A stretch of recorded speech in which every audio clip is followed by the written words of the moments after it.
Everyone, welcome to my YouTube channel. I hope आप लोग अच्छे होंगे, हेल्दी होंगे और अपनी लाइफ एंजॉय कर रहे होंगे। तो आज हम यहाँ पर कंपाउंड सेंटेंस लेकर के आए हैं आप लोगों के लिए, जो आपके एग्जाम पॉइंट ऑफ व्यू से वेरी वेरी इंपॉर्टेंट है। तो बिना टाइम स्पेंड किए हुए let's start.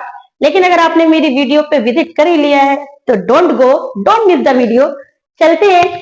Compound sentence, what is compound sentence? Compound sentence है क्या? Compound sentence is a type of sentence when there are two or more than two independent clause joined together by coordinating conjunction।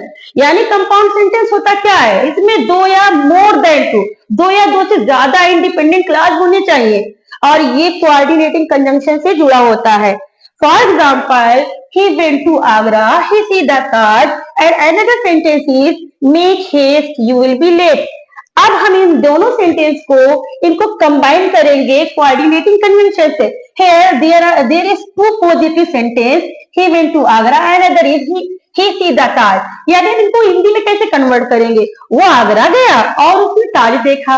हम क्या करेंगे? इस full stop को हटाएंगे और यहाँ पर हम एंड कंजंक्शन से जोड़ देंगे और इसका कैपिटल लेटर को हम स्मॉल लेटर में बदल देंगे और यहाँ पर कामा लगा देंगे। Simple. He went to Agra and he see the Taj। और उसने ताज देखा। वो आगरा गया और उसने ताज को देखा। He saw the Taj। Simple सा है, इसमें कुछ बस हमको क्या करना है, दो क्लासों को कोऑर्डिनेटिंग कंजंक्शन से जोड़ना है। यहाँ पर he went to आगरा हो गया हमारा इंडिपेंडेंट क्लास। यहाँ पर देखिए and he saw the Taj, और उसने ताज देखा। तो यहाँ पर जो कोऑर्डिनेटिंग कंजंक्शन से जुड़ने वाला क्लास हमारा कोऑर्डिनेटिंग क्लास हो गया। अनदर सेंटेंस इज है मेक हेस्ट, जल्दी करो, यू विल बी लेट, तुम्हें देर हो जाएगी। इसको भी हम वैसे ही करेंगे। क्या करेंगे? जल्दी करो वरना तुम्हें देर हो जाएगी। तो हम इसको आर से जोड़ देंगे। आर यू, इसको हम स्मॉल बना देंगे। Are you will be late. यहां पर देखिए, अब हम देखेंगे व्हाट इज कोऑर्डिनेटिंग कंजंक्शन। होते क्या है कोऑर्डिनेटिंग कंजंक्शन और ये कितने प्रकार के होते हैं? How many types? Coordinating conjunction are four kinds, यानी there are four kinds of coordinating conjunction. चार प्रकार के हमारे कोऑर्डिनेटिंग कंजंक्शन होते हैं। One is cumulative conjunction, another is adversative conjunction, and third one is alternative conjunction, and fourth is illative conjunction. तो यहाँ पर देखिए क्यूमुलेटिव कंजंक्शन इन हिंदी जोड़ बताने वाले, ऐड करने वाले दो पॉजिटिव क्लास को ये ऐड कर देता है, जोड़ देता है। एडवर्सेटिव कंजंक्शन, एडवर्सेटिव क्या होता है? एक बात आवे पॉजिटिव, अनदर बात आवे निगेटिव, यानी दो विरोधाभास सेंटेंस को, दो कंट्रास्ट सेंटेंस को ये जोड़ता है। अल्टरनेटिव कंजंक्शन ये होते हैं विकल्प बताने वाले कंजंक्शन, एंड इलेटिव कंजंक्शन ये होता है रिजल्ट बताने वाले कंजंक्शन। तो हम सारे कंजंक्शन को पढ़ लेते हैं कि cumulative, what is cumulative conjunction? Here and, as well as, both and, not only but also, ये हमारे क्यूमुलेटिव कंजंक्शन है। ये हमारे, इनसे हमारी क्या होते हैं, दो पॉजिटिव बातें जुड़ती हैं। एंड हो गया, एज वेल एज। फिर यहाँ पर देखिए बोथ एंड, ये पेयर में आ रहा है, तो जब भी बोथ आएगा, बोथ के साथ एंड ही आएगा, ना तो एज वेल आएगा ना तो आर आएगा। And other sentence not only, इसका भी एनदर, इसका भी पेयर है, बट आल्सो। यहाँ पर देखिए अनदर एडवर्सेटिव कंजंक्शन, कंट्रास्ट बताने वाले कंजंक्शन। भाई क्या होते हैं कंट्रास्ट बताने वाले सेंटेंस? तो यहाँ पर आप देख सकते हैं but, yet, still, however, while, nevertheless and whereas। तो जब कंट्रास्ट कैसे बताता है? एक पॉजिटिव बात हो और एक नेगेटिव बात हो, उनको जोड़ दे तो ये हमारे कंट्रास्ट बताने वाले कंजंक्शन हो गए। यहाँ पर देखिए अल्टरनेटिव कंजंक्शन, ये अल्टरनेटिव क्या होते हैं? तो अल्टरनेटिव होते विकल्प बताने वाले कंजंक्शन। जैसे कि मैंने यहाँ पर देखिए, मैंने आर से ये जोड़ दिया है, जल्दी करो वरना तुम्हें देर हो जाएगी, या तो तुम चोर या तो तुम्हारा भाई चोर।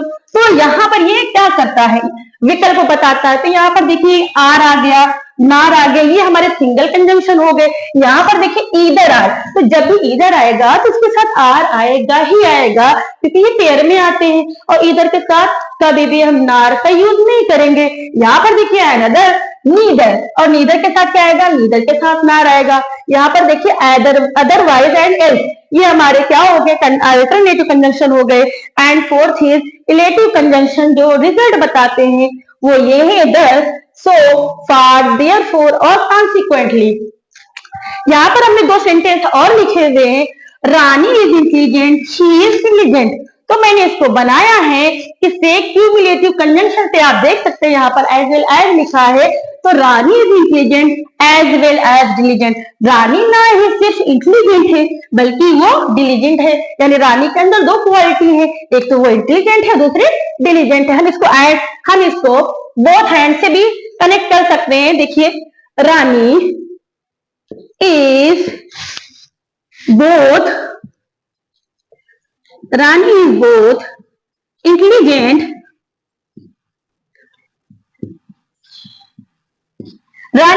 intelligent and diligent। हम इसको not only but also say भी कनेक्ट कर सकते हैं। रानी is not only intelligent but also diligent।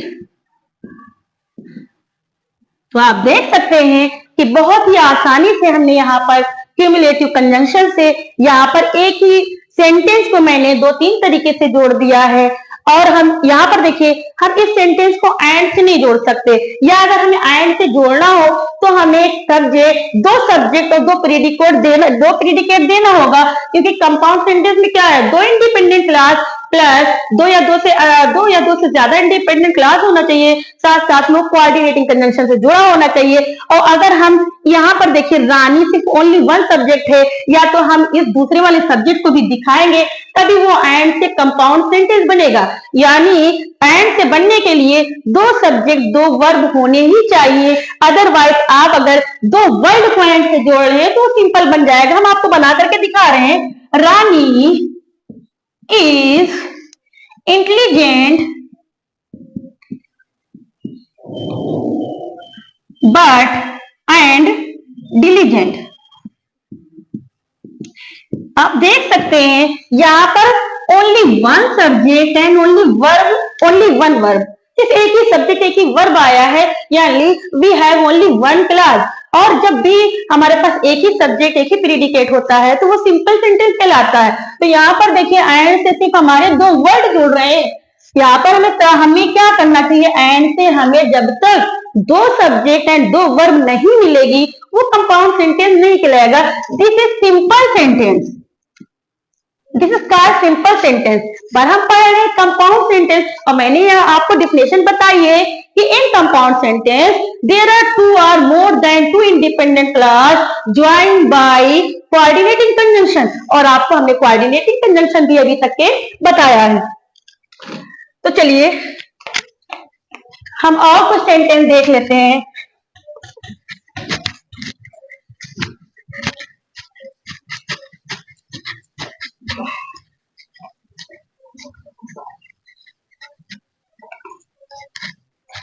अब हमने क्यूमुलेटिव कंजंक्शन पढ़ा, अब हम यहाँ पर अल्टरनेटिव कंजंक्शन पढ़ते हैं। For example, he is poor, दूसरा सेंटेंस है ही इज ऑनेस्ट। यहाँ पर दो विरोधाभास यानी दो ऐसी बातें हैं जो एक पॉजिटिव है और एक निगेटिव है। कोई इंसान, ज्यादातर जो पुअर होता है वो ईमानदार नहीं होता, बहुत कम ऐसे लोग होते हैं जो पुअर होते हुए भी ऑनेस्ट होते हैं। तो एक बात यहाँ पॉजिटिव दिख रही है, दूसरी निगेटिव दिख रही है, तो हम इसको बट से भी जोड़ सकते हैं। ही इज पुअर बट, यहां पर कामा भी हम देंगे, he is honest. He is poor but he is honest, वो गरीब है लेकिन ईमानदार है। अब अनदर सेंटेंस हम देखते हैं, राधा वर्कड हार्ड, राधा ने कठिन परिश्रम किया।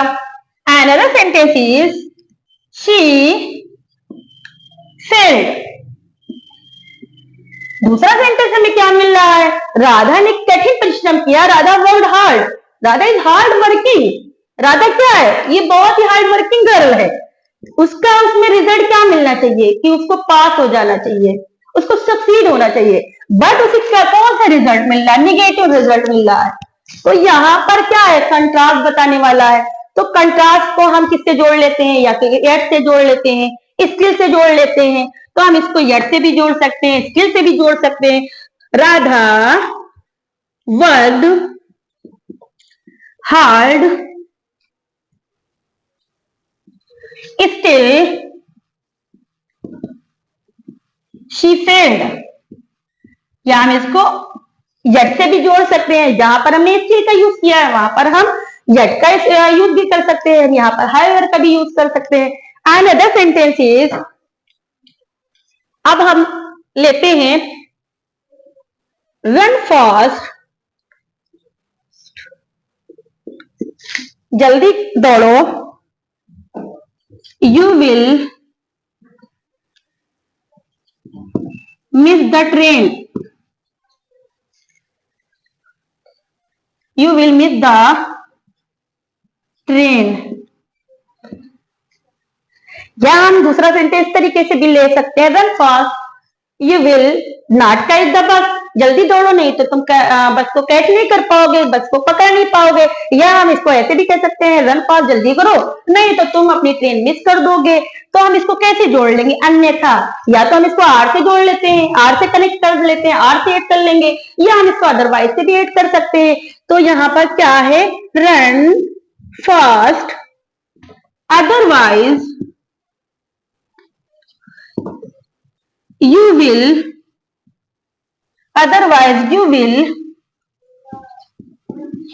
miss the train।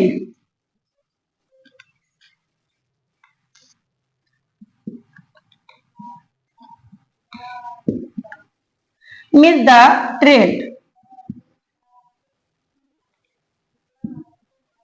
तो जल्दी करो नहीं तो ट्रेन मिस हो जाएगी, ट्रेन छूट जाएगी। हम इसको दूसरे सेंटेंस, एक और हम इसको इसी में एक सेंटेंस और लेते हैं,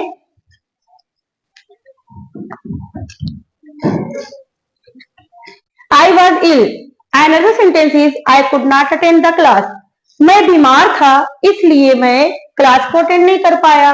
तो यहाँ पर रिजल्ट बता रहा है या कारण बता रहा है कि मैं बीमार था, और मेरे बीमार होने का कारण क्या था, परिणाम क्या निकला कि मैं क्लास को अटेंड नहीं कर पाया।